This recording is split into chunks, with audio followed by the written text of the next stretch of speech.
Welcome back, friends of the shop. Today we're going to be adding the second barrel, turning our single barrel into a double barrel wood stove, but we're not going to stop there. We're going to add some very clever heat exchangers like you would find on an old steam locomotive. The second barrel finally showed up.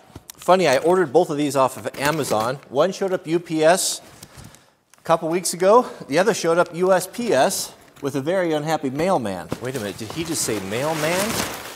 Isn't he supposed to say male person? Now with half our audience gone, off rending their garments and tearing hair and sitting in sackcloth and ashes, we can get to work on the wood stove. So this here is 2-inch exhaust tubing. I went down to the local mechanic shop and he had some in stock he sold me.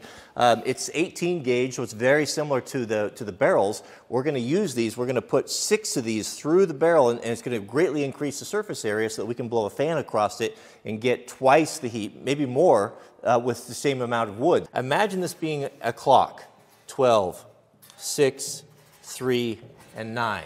Now we have 6 tubes to put in. We can get 3 out of each stick, right? So we're going to put tubes at these degrees. I figured out the angles. So if we start here with 90, we're going to go 90, 30, 330, 270, 210, and 150. And that will equally space those around there.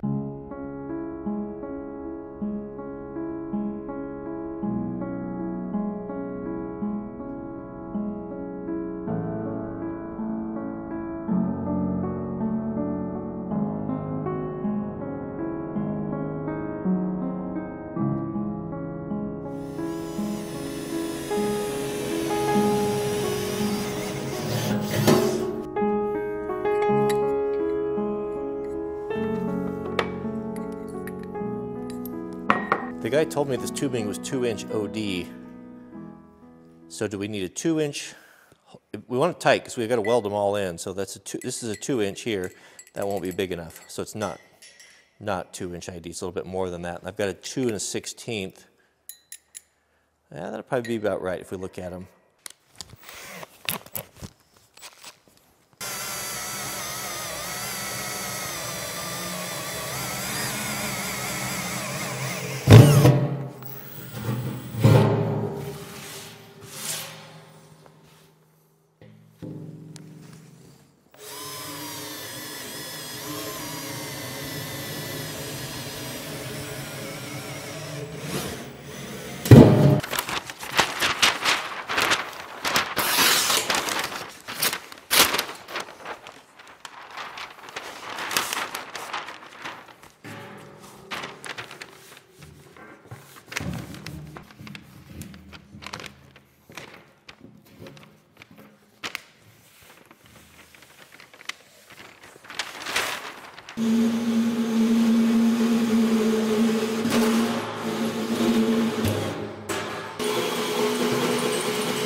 Be careful when you're using a hole saw. These cordless drills are so powerful nowadays.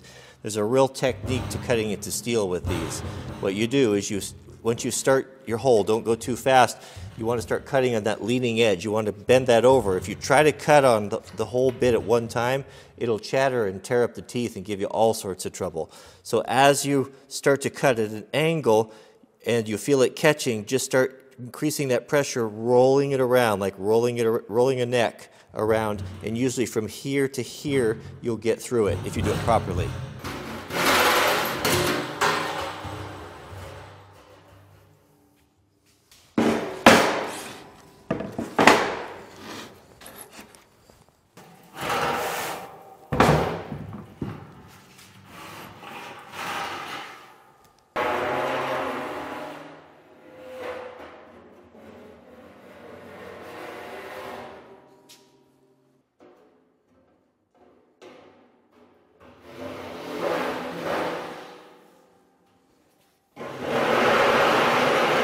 I got to say, I'm pretty happy the math worked out there.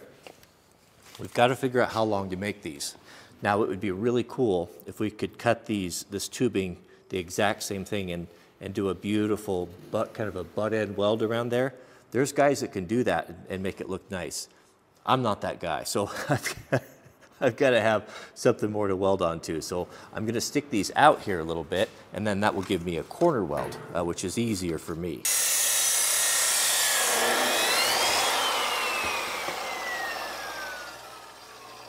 I changed my mind, guys. I only went 1 inch over, so I ended up putting these at 34.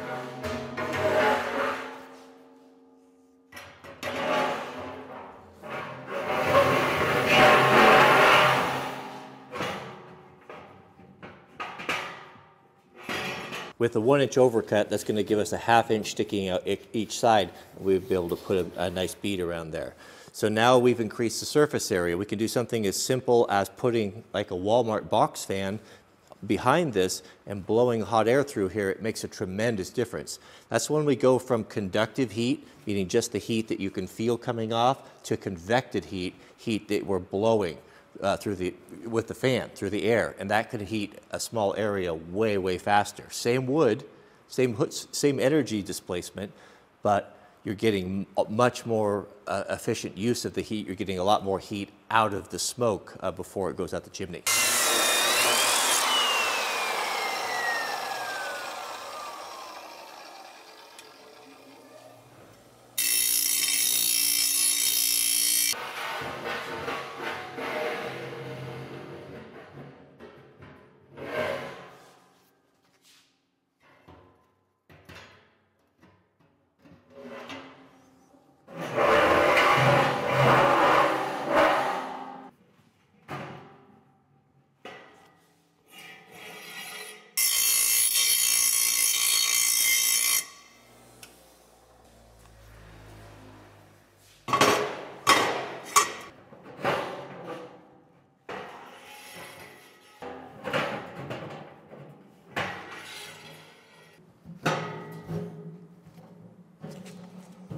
I am certainly not God's gift to welding, so I'm going to do a little practice run here to get my settings right for other welder and such. So we'll drill this out, put a piece of pipe in, because if discretion is the better part of valor, then sharing your welds on YouTube is the better part of courage.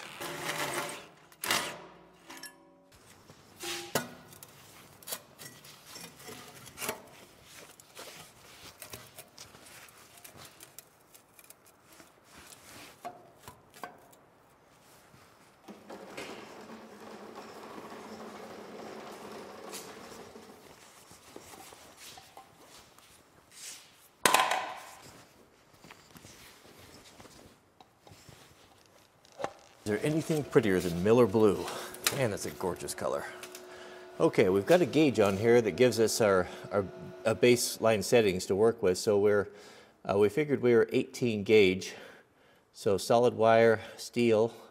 So we're looking at 5 and 50. 5 and 50. I think what that's telling us is that we want our voltage on 5 and our wire speed at 50. Now this welder, in its infinite wisdom, is a smart welder. Apparently it can estimate the wire speed. I think there's a better chance of this welder knowing correct wire speed for this setting than for me, so we'll just go with the automatic setting. Battery died in my welding helmet. Keep a couple extra batteries in there. Boy, that'll die at the most inopportune time. These new Viking, I guess this is a Viking here. These helmets are really snazzy, not like the ones back in the day. They have basically a shade computer. I know I'm probably not supposed to be cleaning it with this. I hear all about it. A shade computer that you can really dial in, like your shade, your sensitivity, your delay time, and then that should snap into the hood. Dirty here. Whoops. So I guess that's a replaceable piece. Well, that's a good idea. You know, I think that might be dirtier than when I began. I think I got this. Did I get this thing in upside down? I think I had that on backwards. Yeah, it's definitely dirtier than when I started. At this point, I'm really wishing that battery hadn't have died. What in the cat hair is going on here? Give me strength. This is the hardest thing I've ever done in my life. Have mercy. I'll keep messing around here till I won't be content till I break something. I can't believe it. I can't believe what a horrible design this is. I'm 30 seconds from throwing this thing in the fire. I never had this problem with my speed air. It's still not in there properly. Oh man. Now you're gonna tell me I can't get this in? Well, I'll get it in.